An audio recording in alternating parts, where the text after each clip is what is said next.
Alors maintenant, Rabbi Nathan nous dit l'amertume qu'il faut supporter de plusieurs façons, c'est-à-dire que l'amertume qui peut provenir des obstacles. Comme j'ai dit tout à l'heure, l'obstacle est un obstacle et donc c'est amer, mais c'est aussi une vexation. Quand je me trouve devant, j'avais un projet, je voulais faire quelque chose et il y a un obstacle qui s'est dressé contre moi, c'est une vexation.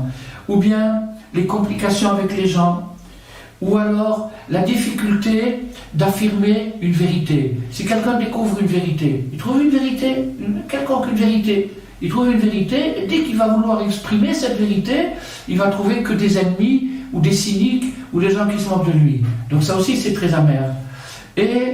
Ou bien les difficultés financières, c'est très amer. Quand on demande combien on a sur son compte et qu'on voit que c'est en dessous de zéro, c'est très amer. Ou alors, que Dieu nous préserve, l'amertume du corps, d'une maladie, d'une souffrance physique. Ou alors peut-être ça c'est le pire de tout, c'est les enfants. Par rapport aux enfants, l'éducation des enfants qui nous échappent, qui sont en conflit, et qu'on ne peut rien faire, on ne sait pas comment les attraper, on ne sait pas quoi faire, ça c'est quelque chose d'amer. Et aussi les questions et les troubles qui nous, je vous cite les mots que dit Rabbi Nathan, qui nous tordent le cœur. Ils nous tordent le cœur, c'est-à-dire qu'on est dans des trucs, des situations, des angoisses qui tordent le cœur. Alors, on a dit qu'il fallait fuir par le silence. Il faut savoir imposer le silence. Donc tout à l'heure, quand on a parlé de la matzah et de la fermentation, c'est la discipline du silence. Ça aussi, c'est de l'amertume. Comme il est dit, alors je vous dis en hébreu, Vayemareru et Hayem be'avoda kasha, les Égyptiens ont rendu la vie des Juifs amère par un travail excessif, un travail dur.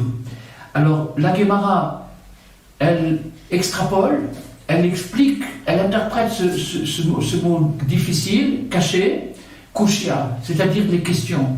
Les questions, c'est amer.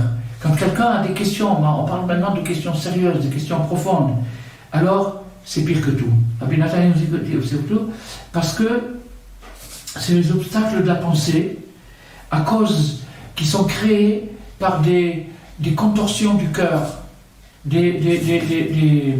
comment on appelle ça,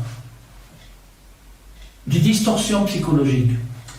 Mais celui qui veut avoir pitié de lui-même et celui qui veut fuir la boue, c'est-à-dire le creuset où il fabriquait des briques en Égypte, il doit savoir qu'il doit passer par l'amertume suivant son degré. C'est-à-dire que vous vous rendez compte, par exemple, vous voyez qu'il y a des gens qui ont telle ou telle épreuve. Il y a des gens, par exemple, ils ont des enfants charmants, mignons, ils sont en harmonie avec eux, il y a des fois des petites tensions, mais pas plus que ça, mais d'un autre côté, ils n'ont pas un centime dans la banque. Ou vous avez des gens qui ont la banque pleine à craquer, et leurs enfants leur font la tête tout le temps, ou leur téléphone jamais, etc., etc. Donc chacun, il a son paquet, sa dose d'amertume, suivant son sujet. On est là pour guérir. On est dans ce monde pour guérir. Le sens de la vie, c'est de guérir. De guérir, c'est d'arriver à créer le shalom.